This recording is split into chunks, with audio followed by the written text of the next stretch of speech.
జగన్మోహన్ రెడ్డి పాలనలో మద్యం అమ్మకాల్లో అవకతవకలు జరిగాయని, అవినీతి జరిగిందని ఆ కార్పొరేషన్కి సంబంధించినటువంటి చైర్మన్ వాసుదేవరెడ్డి కొన్ని ఫైల్స్ను కూడా ఆయన మిస్ చేశారు అని ఆంధ్రప్రదేశ్ సిఐడి పోలీసులు వాసుదేవరెడ్డి మీద కేసు నమోదు చేసినటువంటి నేపథ్యంలో ఆయన హైకోర్టును ఆశ్రయించి మధ్యంతర బెయిల్ పిటిషన్ దాఖలు చేసిన నేపథ్యంలో ఆయనకి దాంట్లో అంటే హైకోర్టులో చుక్కెదురైంది. ఈ నేపథ్యంలోనే ఆయన ఈరోజు అరెస్ట్ అయ్యే అవకాశం ఉంది అంటూ కూడా ఒక వార్త సోషల్ మీడియా వేదికగా చక్కర్లు కొడుతున్న నేపథ్యంలో ఈ అంశం మీద మనం విశ్లేషణ చేసుకునే ప్రయత్నం చేద్దాం.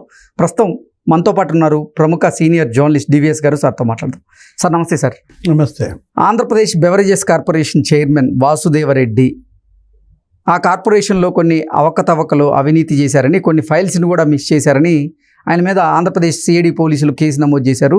ఈ నేపథ్యంలో ఆయన కోర్టును ఆశ్రయించడం, కోర్టు వ్యతిరేకంగా తీర్పు ఇవ్వడంతో ఆయన ఈరోజు అరెస్ట్ అవ్వక తప్పదు అనేటువంటి సంకేతాలు బలంగా వినపడుతూ ఉన్నాయి. ఏంటి సార్ వాసుదేవరెడ్డి పరిస్థితి? జగ్గేపేటలో 40 ఎకరాలు బాగుందా? ఏమేసావా అందుట? వరేసావా, లేకపోతే ఏదన్నా మామిడి పెట్టావా, నిమ్మేసావా, పత్తి వేసావా? జగ్గేపేటలో 40 ఎకరాలు వాళ్ళు మాంగారు కొన్నారంట. ఎవరైనా వాసుదేవరెడ్డి. వాసుదేవరెడ్డి ఇవాళ అధికార పార్టీతో అంటగాగితే ఎలాంటి పరిస్థితి వస్తుంది, గీత దాటితే ఏం జరుగుతుంది? ఇప్పుడు వాసుదేవరెడ్డి ఆయన ఏంటి డిప్యుటేషన్ మీద వచ్చారు. ఆయన ఐఆర్ఎస్ ఏదో ఉంటుందన్నమాట. ఈ మధ్య జగన్మోహన్ రెడ్డి ముఖ్యమంత్రి అయిన తర్వాత వీళ్ళందరూ డిప్యుటేషన్ మీద ఆంధ్రప్రదేశ్లో వాళ్ళారు. కోస్టల్ అథారిటీ వాడు ఎవరు అతను వచ్చాడు, అతను మైనింగ్ అనుకుంటా, ఈయన ఏదో రైల్వే నుంచి ఇతను వచ్చినట్టున్నాడు. ఇట్లా వీళ్ళందరూ కూడా అవినీతి చేయటానికే వచ్చారా? డిప్యుటేషన్ మీద ఇంతమంది అధికారులు ఎందుకు ఆంధ్రప్రదేశ్కి జగన్మోహన్ రెడ్డి ముఖ్యమంత్రి కాగానే వచ్చారు? రాష్ట్రానికి సేవ చేయటం కోసమా? ప్రజలకు సేవ చేయటం కోసమా? లేదు అందిన కాడికి మేయడానిక? 40 ఎకరాలు అని చెప్పా కదా జగ్గేపేటలో. ఇప్పుడు వాసుదేవరెడ్డి ఇక్కడికి వచ్చాడు. వచ్చిన తర్వాత ఆయన తన పదవికి తన దీనికి న్యాయం చేస్తే అది వేరు.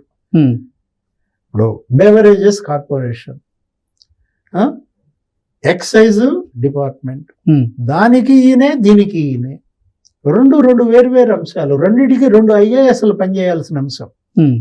అలాంటిది రెండిటికి ఒకడే ఇన్ఛార్జిగా ఉండటం, తాగుబోతుల్ని తాకట్టు పెట్టి 25,000 కోట్లు అప్పు తెచ్చాడంట. ఏది బెవరేజెస్ కార్పొరేషన్.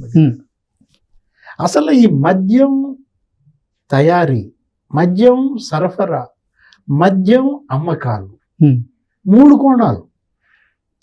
ముప్పేట దోపిడీ అన్నమాట. ఏది తయారీలో దోపిడీ, సరఫరాలో దోపిడీ, నెక్స్ట్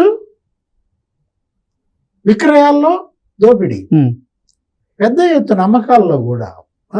ఇప్పుడు తయారీలో దోపిడీ ఏంటి అంటాం, ఏ డిస్టిలరీకి ఆర్డర్ ఎంత ఇవ్వాలి, వీళ్ళు చెప్పిన బ్రాండ్సే వాళ్ళు తయారు చేయాలి. మళ్ళా మొత్తం డిస్టిలరీస్ అన్నీ కూడా వీళ్ళ గుత్తలోకి తీసుకున్నారు. పొద్దున్నే సజ్జల రామకృష్ణారెడ్డికి చార్ట్ వచ్చుద్దంట. మరి ఎక్కడి నుంచి వచ్చుద్దో సజ్జల రామకృష్ణారెడ్డి ఆ చార్ట్ వీళ్ళకి పంపిస్తాడు. ఈరోజు ఇంతింత ఈ బ్రాండు వీళ్ళు కొనాలి. ఏ డిస్టిలరీ నుంచి ఏ బ్రాండు ఎంత కొనాలో కూడా సజ్జల రామకృష్ణారెడ్డి డిసైడ్ చేస్తాడు. వాసుదేవరెడ్డి పాటిస్తాడు. ఓకే, ఏదో సినిమా డైలాగ్, ఆమె ఎవరో శాసిచ్చుద్ది, ఈడెవడో పాటిస్తాడు. ఇక్కడ ఆమెను మనం అంటే మళ్ళీ లేనిపోయింది భారతీయ మేడం అంటావు. నేను సినిమాలో డైలాగ్ చెప్తున్నా. ఇప్పుడు ఏంటి, సజ్జల రామకృష్ణారెడ్డి ఎవరు డిసైడ్ చేయడానికి? అసలు ఈ బ్రాండ్స్ ఏంటి? దేశంలో ఎక్కడన్నా ఈ బ్రాండ్స్ ఉన్నాయా? అందరూ తాగే బ్రాండ్స్ని ఆంధ్రప్రదేశ్లో ఎందుకు అనుమతించలేదు? అంటే నేనేది తాగాలో డిసైడ్ చేసేది నువ్వా? తాగుబోతులకి ఏది తాగాలో ఆ హక్కు కూడా లేదా ఆంధ్రప్రదేశ్లో? అందుకేగా ఇవాళ తాగుబోతులు తిరగబడింది. ఇది ఇప్పుడు ఈ ప్రజా తీర్పు, తాగుబోతుల తీర్పు కూడా ఉంది అందులో. ఏది ఇప్పుడు ఈ కూటమికి 164 సీట్లు ఇచ్చి 11 సీట్లకే జగన్మోహన్ రెడ్డి పరిమితం చేసిన దాంట్లో తాగుబోతుల వాటా బోల్డ్ ఉందన్నమాట. Okay. Boom boom, president medal, Andhra gold, British empire, 3 Capitals, Amaravati. వీళ్ళు ఆ నాసి రకం మద్యం పెద్ద ఎత్తున తయారు చేశారని, ఆ మద్యం తాగిన వాళ్ళందరిలో కూడా లివర్ దెబ్బతిందని, 25% మంది లివర్ దెబ్బతిందని పురంధేశ్వరి పెద్ద కంప్లైంట్ పెట్టింది. ఏది? ఈ నాసి రకం మద్యం మీద. ప్రజారోగ్యం ఎంత తీవ్ర స్థాయిలో వీళ్ళు దెబ్బతీస్తున్నారనే ఆమె ఆందోళన ఇవాళ సిజేకి లేఖ కానీ, కేంద్ర ఎన్నికల సంఘానికి కానీ సిబిఐ దర్యాప్తు అడిగారు. ఇప్పుడు ఈ 5 ఏళ్లలో ఈ మద్యం 1,35,000 కోట్లు అమ్మారు. ఆయన ఏం చెప్పాడు జగన్మోహన్ రెడ్డి? దశల వారీ మద్య నిషేధం చేస్తానన్నాడు. 5 స్టార్ హోటల్కి పరిమితం చేస్తాం మద్యాన్ని. మద్యం అంటుకుంటే షాక్ కొట్టేలాగా ధరలు పెంచుతా అన్నాడు. ఇదా? ఏది? ధరలు పెంచానన్నావు కానీ నాసిరకం మద్యం డంప్ చేశావు, వాళ్ళ ఆరోగ్యాలు దెబ్బతీశాడు. ఇప్పుడు ఈ 1,35,000 కోట్లు నీకు దగ్గర 1,00,000 కోట్లు క్యాషే. ఏది? Only cash. దేశంలో ఎక్కడా లేదు. ఆంధ్రప్రదేశ్లో మద్యం కొనాలంటే నువ్వు జీపే చేస్తానంటే కుదరదు, ఫోన్ పే చేస్తానంటే కుదరదు, ఓన్లీ క్యాష్ డౌన్. ఎందుకు? ఆ క్యాష్ అంతా ఏమైంది? ఆ నగదునంతా ఏం చేశారు? బ్యాంకుల్లో ఆ నగదు క్రెడిట్ చేయాలి. బ్యాంకులకు సెలవు శనివారం ఆదివారం. శని ఆదివారం మరి ఆ డబ్బు ఏమైంది?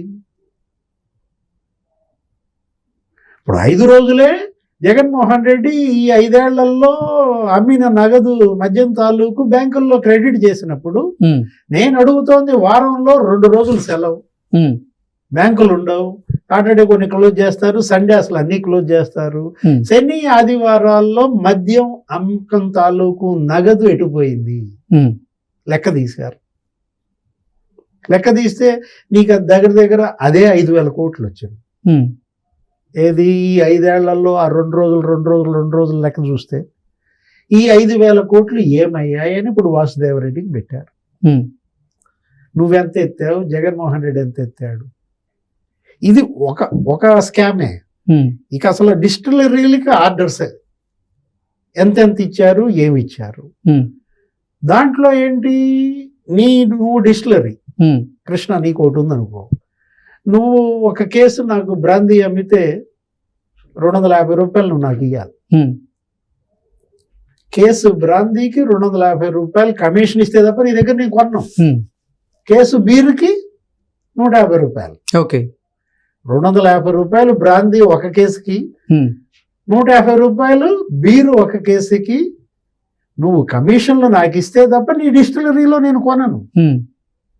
మరి ఈ కొన్న బ్రాందీ బీరు నీకు దగ్గర 1.5 కోట్ల లీటర్లు ఉంటుంది. మరి ఆ డబ్బు అంతా ఏమైంది? ఏది? కేసుకు 250 రూపాయలు, కేసుకు 150 రూపాయలు ఎటుపోయాయి? ఎవరెవరు వాటాలు ఎంత అందులో? వాసుదేవరెడ్డిది ఎంత, సజ్జల రామకృష్ణారెడ్డిది ఎంత, అసలు జగన్మోహన్ రెడ్డిది ఎంత? ఇప్పుడు ఇవాళ వాసుదేవరెడ్డి చుట్టూ ఇదంతా బిగుసుకుంది. అసలు బేవరేజెస్ కార్పొరేషన్కి నువ్వు ఎందుకున్నావు ఎండీగా? రెండిటికి ఒకళ్ళే ఉండటం ఏంటి? నువ్వు ఎందుకు వచ్చావు అసలు డిప్యుటేషన్ మీద? నెక్స్ట్ మొన్న కౌంటింగ్ జరుగుతుందంట. కౌంటింగ్ జరుగుతున్నప్పుడు ఫలితాలు మారిపోతున్నప్పుడు తెలుగుదేశం కూటమి గెలుస్తుంది, జగన్మోహన్ రెడ్డి గెలవట్లేదు. వెంటనే 5 ఐఫోన్లు బద్దలయ్యాయి. నాయి 2 ఐఫోన్లు, మా ఆవిడ ఐఫోను, నా కూతురి 2 ఐఫోన్లు టప నేలకేసి కొట్టేసేసి చితక పొడిచారంట. 2 ఐప్యాడ్లు చితకేశారంట. క్లౌడ్లో కూడా డేటా లేకుండా ఎరేజ్ చేశారంట. ఎవరైనా? వాసుదేవరెడ్డి. అసలు ఏం జరిగిందంటే కౌంటింగ్ నాడు ఒక కారు బరబర స్పీడ్తో నీకు నందిగామ నుంచి అటు గొల్లపూడి నుంచి నీకు హైదరాబాద్ బయలుదేరింది. వాడెవడో అక్కడ టీ తాగుతున్నాడు, వాడిని గుద్దినంత పని అయింది. వాడు సీరియస్ అయిపోయి అది నంబర్ నోట్ చేసుకుని ఎవడాడు అని చూస్తే ఆ కారులో వాసుదేవరెడ్డి అంట, దాని నిండా ఫైల్స్ ఉన్నాయంట. వాడు వెంటనే అక్కడ పోలీసుకి చెప్పాడు. ఇప్పుడు వాడి ఫిర్యాదు మేరకి వెంటపడ్డారు. వెంటపడితే వాసుదేవరెడ్డి నానక్రామ్గూడలో తేలాడు. నానక్రామ్గూడలో విల్లా, ఎవరిదా విల్లా? ఒక వైసీపీ ఎమ్మెల్యేది. వైసీపీ ఎమ్మెల్యే విల్లాలో వాసుదేవరెడ్డి ఎందుకున్నాడు? బినామీయా? నువ్వు అతనికి మద్యం కుంభకోణంలో పార్ట్నర్షిప్ ఇచ్చినందుకు అతను నీకు విల్లా నీకు కానుకిచ్చాడా? ఇప్పుడు వీళ్ళంతా ఐఏఎస్లు కదా, ఐఆర్ఎస్లు కదా, లేకపోతే కోస్టల్ సర్వీస్ కదా. వీళ్ళు వైసీపీ ఎమ్మెల్యేల విల్లాల్లో ఎలా ఉంటారు? ఉంటే నీ క్వార్టర్స్లో నువ్వు ఉండాలి. లేదు, నువ్వు ఇన్నేళ్ల సంపాదనతో ఆల్రెడీ నువ్వు బొరప్టో ఉండే ఉంటుంది కదా, నువ్వు నీ విల్లా నువ్వు కొనుక్కోవాలి. నువ్వు వాడికి బినామీ అన్నా అయి ఉండాలి. వాడు నీ వల్ల బెనిఫిట్ పొందటం వల్ల ఆ విల్లా నీకు బహుకరించన్నా ఉండాలా? వాసుదేవరెడ్డి నానాగ్రామ్గూడలో ఉన్న ఇల్లు ఎవరిది? ఆ ఇంట్లో నువ్వు ఎందుకుంటున్నావు? వీటన్నిటి మీద ఇప్పుడు విచారణలు జరుగుతాయి. ఏది 40 ఎకరాలు అసలు నువ్వు బిగినింగే మాట్లాడావు, నేను కాదు మాట్లాడేది, నువ్వే మాట్లాడావు. జగ్గయ్యపేటలో 40 ఎకరాలు కొన్నారంటే ఇప్పుడు 40 ఎకరాలకు ముందు 27 ఎకరాలు కొన్నాడంట. ఇప్పుడు 40 ఎకరాలది అది రెండోది. 40 ఎకరాలకు ముందు జగ్గయ్యపేట దగ్గర 27 ఎకరాలు వాళ్ళ మాంగారు కొన్నాడంట. ఆ 27 ఎకరాలు మళ్ళీ అమ్మేశారు. అసలు 27 ఎకరాలు ఎక్కడి నుంచి కొన్నారు? ఈయన ఇన్కమ్ ఎంత? ఈయన ఆదాయం ఎంత? వాసుదేవరెడ్డికి బంధుత్వం ఎవరితో ఉంది? వైసీపీ వాళ్ళకి వియ్యమా?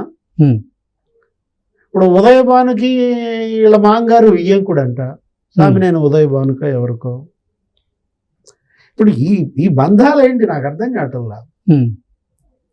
మీరేమో ప్రభుత్వ అధికారి, ఉన్నతాధికారి, మీ బంధుత్వం ఏమో వైసీపీ వాళ్ళతో వియ్యాలు, కయ్యాలు, నెయ్యాలు, ఈ ఇచ్చిపుచ్చుకోటాలు. 27 ఎకరాలు ఒక చోట కొంటాం ఏంటి? 40 ఎకరాలు ఒక చోట కొంటాం ఏంటి? వాడెవడో వైసీపీ ఎమ్మెల్యే విల్లాలో నానక్రామ్గూడలో నువ్వు ఉంటావు ఏంటి? ఇవాళ దానిపైన బెయిల్ కోసం వెళ్తే హైకోర్టు తీర్పు ఇచ్చింది. ఏమని? మధ్యంతర బెయిల్ ఏదో అడిగితే తిరస్కరించింది. మీరు విచారణను ఎదుర్కొనండి, మీరు మీ విచారణలో మీరు చిత్తశుద్ధిని మీరు నిరూపించుకోండి. వాసుదేవరెడ్డి మెడకి చుట్టుకుంది. అరెస్ట్ అవ్వడం ఖాయమా ఈరోజు అంటే ఏం చెప్తారు? ఇవాళ 1000 మంది ప్రాణాలు, 30,000 మంది పుస్తలు దిగాయి. 30,000 మంది మహిళల భర్తలను కోల్పోయిన పరిస్థితుల్లో వాళ్ళ ఉసురు వీళ్ళకి తగలకుండా ఉంటుందా? వాళ్ళ పుస్తలు పోయాయి, ఆ పుస్తలు వీళ్ళకి ఉరితాళ్ళు అయ్యాయి. Okay sir, thank you so much. నమస్తే.